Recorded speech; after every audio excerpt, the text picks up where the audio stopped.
The soup had gone cold in front of her before she understood that the name her husband had just spoken across the table, warm, careless, smiling, was not her own. He had lifted his glass to her. That was the part she would turn over for weeks afterward, the small horror of it. He had meant it as kindness. He had looked down the length of the table at the gathered men of the Kingston Board of Trade and their wives, at Mr. Hollister of the Legislative Assembly, who had come all the way from Toronto to sit at his board, and he had raised his glass and said that whatever success this house had ever known, it owed to the steadiness of the woman at the foot of the table. Then he had said the name Lavinia, and smiled, and drunk. Estelle set her spoon down so quietly that the silver did not touch the porcelain. No one heard it. But Mrs. Hollister, 2 seats up, heard the name, and her eyes came to Estelle's face with a flicker of pity so quick and so practiced that it was worse than open laughter.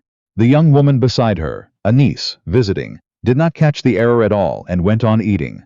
Across the candlelight, Dr. Tennant, who alone at that table had ever spoken to Estelle as though her thoughts had weight, went very still over his plate, and Estelle smiled. It was not the smile she gave the servants, or the smile she gave Mr. Hollister, or the smile she had worn for 9 years at the head of every difficult evening in this stone house above the lake. It was a different thing entirely, and only she knew it. It rose from somewhere far down, and it had a strange calm in it, the calm of a door swinging shut on oiled hinges, the calm of a decision already made before the mind has finished forming the words. She picked up her glass. She inclined her head to her husband as a wife ought. She did not correct him. The name was Lavinia because once, long before her, there had been a Lavinia. Estelle had known this the way a wife knows the weather of the man she lives beside. Lavinia Crewe had been the daughter of a Montreal timber family, and Ambrose Granville had been 23 and in love with her in the way men are only once, and she had died of a fever the winter before they were to be married. He never spoke of it. He had married Estelle Whitmore 4 years later because their fathers had arranged it over a contract of credit and shipping rights, because her dowry steadied his accounts in a bad year, because she was sensible and well-bred and would run a house without complaint. He had not been unkind. He had simply never once, in 9 years, looked at her and seen anyone in particular. And now, drunk on his own gratitude, he had reached for the only name his heart had ever truly held, and offered it to a room full of strangers as though it were hers. She got through the rest of the dinner. She always got through things. When Judge Pruitt's wife admired the late roses, Estelle told her the secret was lake water and patience, and the table laughed, and the awful moment closed over like water over a dropped stone. The men withdrew for port. The women murmured in the drawing room about the railway coming, about the price of coal, about a christening. Estelle poured tea with hands that did not shake and thought, with a clarity that frightened her, about ledgers, because that was the thing none of them knew. The men down the hall congratulating Ambrose Granville on his grain and his lake schooners and his fine new warehouse on the waterfront. They believed they were congratulating Ambrose Granville. But it was Estelle who had read the contracts before he signed them. It was Estelle who had caught, 2 springs ago, the clause that would have bound him to a freight rate ruinous for 3 seasons, and had pointed it out to him over breakfast so lightly that he had crossed it out himself and never once recalled who had found it. It was Estelle who knew which captain drank and which clerk skimmed. Estelle who remembered the name of every man's mother and every man's grievance. Estelle who had steered old Judge Pruitt away from the subject of the canal tolls before his temper could cost her husband a friendship he needed. She had done all of it the way one keeps a clock wound, quietly, without remark. Because that had been the arrangement, though no one had ever spoken it aloud. She made the world turn smoothly, and he received the world's good opinion, and neither of them said so. She had not minded, once. She told herself she had not minded. A woman of her station and her century was not raised to expect more than usefulness, and usefulness she had in abundance. But somewhere in the 9 years a small accounting had begun in her, a column she had never meant to keep, and tonight the name Lavinia had landed at the bottom of it, and ruled the line, and drawn the total, and the total was this. She had given a man everything she had, every clever and careful and unsleeping part of herself, and he did not know her name. There had been a time she tried to tell him. She did not let herself forget that, lying awake that night with the lake wind worrying the windows. In the 2nd year of the marriage, before she had learned the uselessness of it, she had sat across from him in the small parlor and said plainly that she felt herself a kind of furniture in his life, well kept and never looked at, and that it grieved her. He had been reading. He had lowered the paper with genuine surprise and a flash of something almost like hurt, and he had said, "You want for nothing, Estelle. You have this house, and a good name and my respect. What is it you imagine other women have that you do not? And she had had no answer he would have understood, because the thing she wanted had no price and no clause, and could not be deeded to her. And so she had said it was nothing. She was tired. Forgive her. And he had returned to his paper, relieved, and she had never raised it again. 7 years she had not raised it again. She thought of that now, and felt no tenderness for the girl she had been, only a hard and useful grief. She had not been silent because she was meek. She had been silent because she had spoken once, and learned exactly what her speaking was worth. She did not weep. She lay in the dark and she planned. This was the part that, afterward, the gossip of Kingston could never quite credit, that a woman might leave a house like that, and not be a fool or a fallen creature, but simply a person who had done her sums. They imagined a fit of hysteria, a lover, a sudden madness. They did not imagine arithmetic. But Estelle had been doing arithmetic her whole life, and she had not stopped doing it where her own freedom was concerned. She had money. Not much, but her own, and that was everything. Her father had left her small annuity, £90 a year, written in such a way that it came to her hand and not her husband's. An unusual provision, and one her father, a careful and unsentimental man, had insisted on against Ambrose's mild objection at the signing. For 9 years that £90 had simply folded itself quietly into the household, unremarked, because she had had no use for a thing she could call her own. She had use for it now, and there was more. Over 4 years, without ever once telling herself why she was doing it, she had set aside what she could from the housekeeping. A shilling here, the difference on the fish, the egg money the cook assumed, went back into the larder. She had kept it in a Japan tin behind the linen, and when she counted it that night by a single candle, it came to nearly £40. £40.90 a year. It was not a fortune, it was a door. She knew where she would go to. That was the other thing they could not credit. She had not flung herself blind into the dark. For 2 years she had been quietly useful to a woman named Mrs. Renwick, a widow who let respectable rooms in a tall limestone house on Wellington Street, and whose own affairs Estelle had once untangled when a dead husband's brother tried to cheat her of her dower. Mrs. Renwick had told her then, with the flat sincerity of a woman who meant it, that if ever Mrs. Granville had need of a roof that asked no questions, there was one at Wellington Street. Estelle had thanked her and thought she would never need it. She needed it now. She wrote one letter. She thought a long time about what it should say, and in the end it said very little. She wrote that she had gone, that she was well, that he was not to look for her, and need not fear for her, that she would write to his man of business about what was hers. She did not accuse him. She found, holding the pen, that she had no wish to. She signed it with her own name, Estelle, pressing the letters down hard, and then she sat looking at the signature for a long moment, because it occurred to her that this was the first thing in 9 years she had signed for herself and not for him. She left before dawn. She woke Mrs. Tarrant, the housekeeper, who had been with the house longer than the marriage and who had understood, perhaps, more than she had ever said. She did not explain.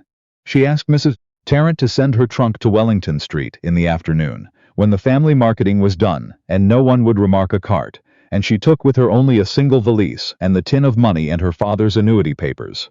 Mrs. Tarrant looked at her in the gray kitchen light, and did not weep and did not argue. She only said, "The early steamer's gone, but Coombe will be down to the wharf with his cart by 5:30, and his daughter knows you. Take that and not the public road." And then, after a moment, "The lake's cold this time of year, ma'am. Wear the grey wool." It was the only kindness Estelle had been shown in that house in months, and it came from the woman who blacked the grates, and she carried it out the door like a coal in her chest to keep her warm. She did not walk 3 miles dragging a trunk through the dark, whatever the town later said. She rode in Coombe's cart with the milk cans down to the lower town, as the sky went from black to the color of pewter over the lake, and the gulls were already crying, and the limestone of the old fort across the harbor stood up gray and patient, as it had stood through every other person's private ruin. And she watched her husband's house fall away behind the rise and felt, to her own astonishment, not grief and not fear, but a clean and terrible space opening inside her, like a window thrown up in a shut room. Mrs. Renwick gave her the front rooms on the 2nd floor and a cup of tea so strong it stood a spoon up, and asked her nothing. By the end of that first week the whole town knew, of course. There is no privacy in a place the size of Kingston in the year 1858. The story went round in 3 days and came back changed, as such stories do, fattened and curdled. Mrs. Granville had run mad. Mrs. Granville had run off. Poor Mr. Granville, such a generous man, and to be served so. Estelle heard all of it, through the thin walls of a boarding house, and through the averted eyes of women who had eaten at her table, and she let it pass over her like weather. She had stopped, somewhere on the cart in the gray dawn, caring very much what the version of her that lived in other people's mouths was made to do. What she did instead was work. It began with Mrs. Renwick's friend, and then Mrs. Renwick's friend's sister, and then a thin, pale woman named Mrs. Ainsley who came up the Wellington Street stairs, twisting her gloves to ruin because her husband had died without a will, and his brother had appeared from Belleville to claim the house out from under her and her children, and the law, that grand instrument made by men, seemed to bend itself smoothly toward the brother. Estelle had untangled exactly such a knot before. She knew the dower right, the widow's third, the difference between what a man could leave and what the law would not let him take. She sat Mrs. Ainsley down at the little table by the window and went through it with her, slowly the way she had once gone through her husband's contracts, finding the clause that saved her, and within a fortnight the brother from Belleville had gone home with nothing, and Mrs. Ainsley had her house. Mrs. Ainsley told someone. Of course she did. By spring there was a small steady traffic up the limestone stairs. Widows mostly, but wives too, women whose husbands drank the rent or gambled the dower or simply, in the great smooth machinery of the law, did not see them at all. Estelle could not be a lawyer. No woman in Canada West could be a lawyer, and that injustice she filed away with the rest. But she could read every statute that touched a woman's property as it stood and as it was changing, and there was a great deal changing in those years. The men of the assembly were arguing, slowly and grudgingly, over an act that would let a married woman hold property in her own name, her own wages, her own inheritance, her own self. Estelle read every word of the debates as they were printed. She corresponded with a clerk in Toronto who sent her the drafts.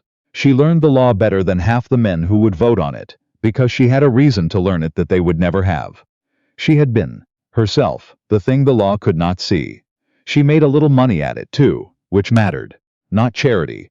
She would take a fee, a small one, sliding, what a woman could pay, because she had learned the hard way what a woman with her own money was, and what a woman without it was. And she would not pretend to anyone who climbed those stairs that the lesson did not cost.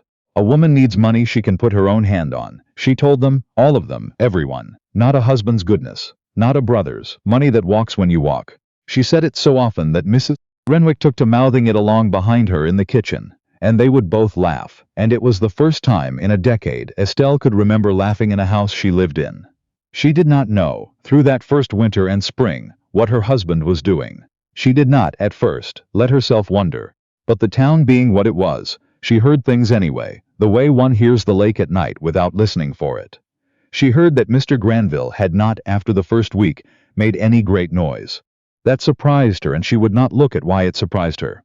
She had braced for fury, for men sent to fetch her, for the law turned on her, and the law could have been turned on her, for a wife who left her husband's house had few rights and fewer friends. He turned none of it on her. He wrote, once, through his man of business, a stiff, careful note acknowledging that the annuity was hers and asking, with a formality that did not quite hide something underneath it, whether she had need of anything further. She wrote back that she had not. That was all, for a long time. What she did not know, because no one could have told her, was what those months were inside the stone house above the lake. Ambrose Granville had read her letter standing in the front hall in the cold morning, and the 4 lines of it had gone into him and kept going.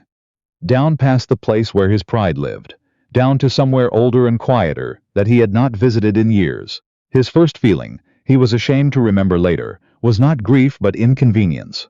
A swift practical alarm at the 100 turning wheels of his life, that he suddenly could not feel turning. Who would tell the cook the Hollisters were coming Thursday? Who would remember that the Pruitts were not to be seated near the Blackwoods? Who would read the freight contract due at the end of the month?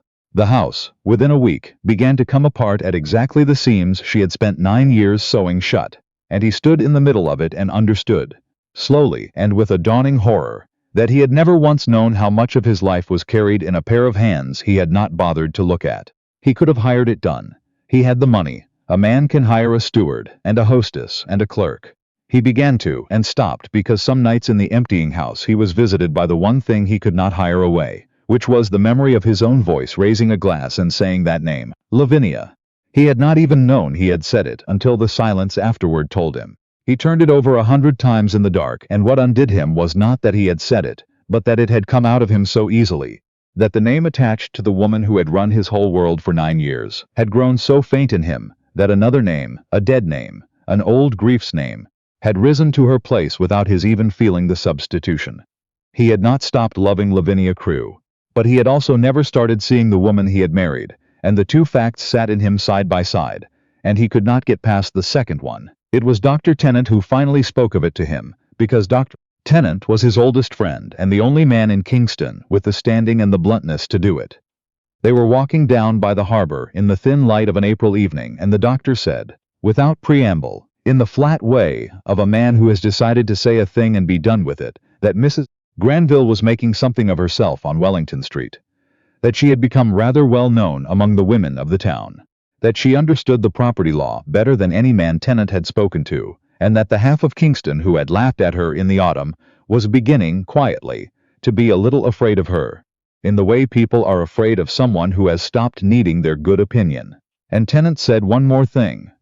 He said, "You know, Granville, I watched her run your house for 9 years, and I never once heard you call it work. I heard you call it your good fortune. There is a difference, and she always knew it, and I think you are only now finding it out." Ambrose did not answer him. There was nothing to answer. He went to her in the end, but not as the men in the town's other stories went to their wives. He did not go to fetch her, or to forgive her, or to remind her of her duty. He went because he had a list of things he wished to say to her face that were not arguments, and he thought she was owed the saying of them, and then whatever she chose he would have to live with. That last part was new in him. He had never in his life arranged himself to live with another person's choice. He found it cost him a great deal, and that the cost was, somehow, the most honest thing he had done in years. She received him in Mrs. Renwick's front parlor, because she would not see him alone, and she would not see him in her own rooms. Mrs. Renwick sat in the corner with her mending, and did not pretend to leave, and Estelle was glad of it. Ambrose came in with his hat in his hands like a tradesman, and stood until she told him to sit, and when he sat, he did not begin with any of the things she had braced for. He did not say he had been a fool, though he had, that would have been about him. He did not say the house was failing without her, though it was. That would have been a kind of accusation.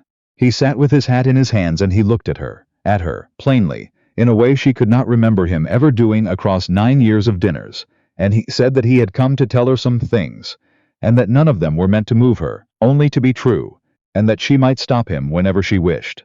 She did not stop him. She sat very straight with her hands folded, and she let him talk. He told her that he had said another woman's name to a room full of strangers and called it hers, and that he could not get past it, and that the thing he could not get past was not the saying, but the ease of it. He told her he had spent 9 years receiving credit for work he had never once looked at, and that he had let himself believe that because nothing was ever wrong, everything was well, and that those were not the same, and he had known they were not the same, and had chosen the comfort of not knowing. He told her, and here his voice went lower and Mrs. Renwick's needle paused in the corner, that he had once been loved as a young man and had lost it, and that he supposed he had decided somewhere after that never to risk being seen again, and that the marriage had suited him, precisely because she had asked it of him, and he had managed never to give it. "I made you carry the whole of it," he said. "The house and the accounts and the name and the warmth of the thing, all of it, and I told myself it was your nature, when it was only that I had made it your portion." Estelle listened. When he had finished she was quiet for a long moment, and then she said the thing she had been carrying since the cart in the grey dawn, and she said it without heat, which was what made it land. "I am glad you are sorry," she said. "I believe that you are. But I want you to understand something, Ambrose, because if you do not understand it, nothing you have said tonight means anything. Your being sorry and my being safe are not the same thing. You have made yourself feel a great deal in these months, and I dare say it has done you good. But a man's remorse is not a roof. It is not money I can put my own hand on. It is not the law standing where I can reach it. I built all of that for myself this winter. Out of nothing, out of a tin of egg money and my father's good sense, and I will not now hand it back to you in exchange for the sight of you feeling things. I have felt things for 9 years. It bought me nothing. He took it. That was the part that stayed with her afterward. He did not argue or deflect or turn it gently back upon her. He sat with it the way she had taught herself, over a long winter, to sit with hard true things, and he said, when he could, that she was right, that it was not the same, and that he had no claim and would make none. Then he asked, and there was nothing in it of the old smoothness, whether he might call on her. Not to persuade her, only to be, for a while, a man learning to see a person he had failed to see, with no promise of anything at the end of the learning. And Estelle, who had expected to refuse him at the door and send him off forever, found that she did not want to refuse him, and was honest enough with herself to be wary of that wanting, and so she gave him not a yes but a fact. "I walk on the common most mornings," she said, "between 9 and 10. I am not inviting you. I am telling you where I am. What you do with that is your own affair. Good evening, Mr. Granville." He came. Of course he came. But he came early, and sat on a bench by the path a full half-hour before 9, because she had told him once, years ago, that his lateness was the small daily proof that her time was worth less to him than his own. And he had not understood it then, and he understood it now. And he meant for once in his life to be somewhere before she was. She found him there in the spring light, a wealthy man of 50 going gently gray, sitting on a public bench at 8:30 with his hands working in his lap, and she saw that he was nervous, and that he was a man who was never nervous. And something in her chest moved that she did not name. They walked, not close and not distant. She did not soften, and she did not pretend, and that, she came to understand over those mornings, was the whole of it, that she would never again make herself smooth for the comfort of a room or a man. She told him so, plainly, on the third or fourth morning. "If I come back to anything with you," she said, "and I have not said I will, it will be on the condition that when something is wrong I will say so, out loud, the moment I know it, and you will have to learn to hear it. Not to manage your face while I speak. Not to wait for me to be done so the household can go on smooth. To hear it. Can you do that?" He said he was learning.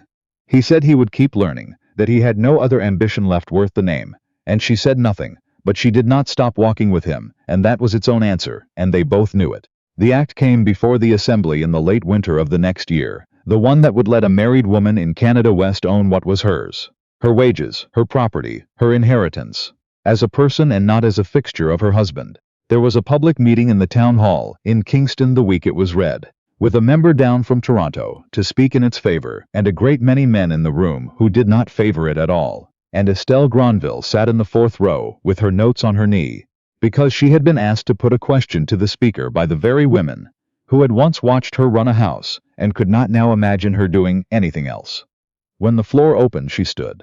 There was the small stir a room makes when a woman stands to speak in it, and she let it pass, and then she put her question, a precise, hard, well-made thing, citing the very case the speaker had glossed over, and the exact wording of the bill that contradicted his easy assurance.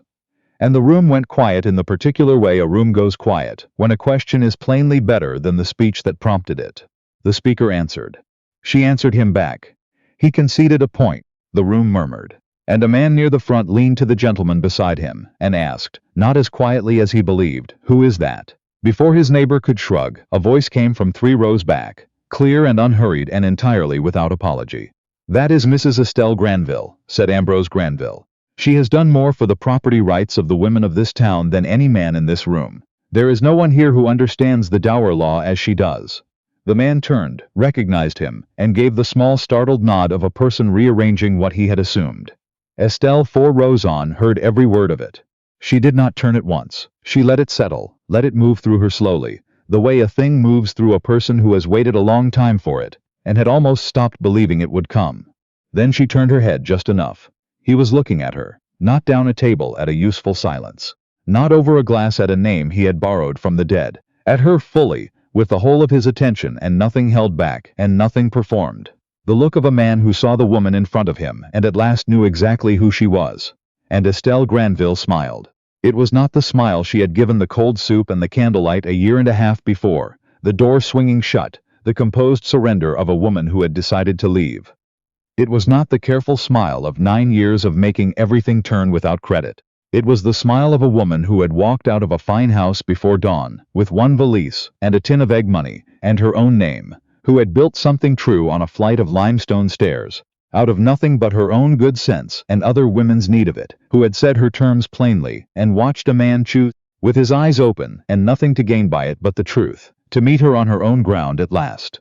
It was the smile of a woman who had not left to punish anyone, who had left because staying had become a way of vanishing, and who had found on the far side of leaving that she was not a thing to be retrieved or forgiven, or restored to its place. She was a person. She had only ever wanted to be seen as one. She held his gaze a moment longer across those 4 rows of turned heads. Then she looked back to the front of the room, lifted her notes, and went on with her question. She had work to do.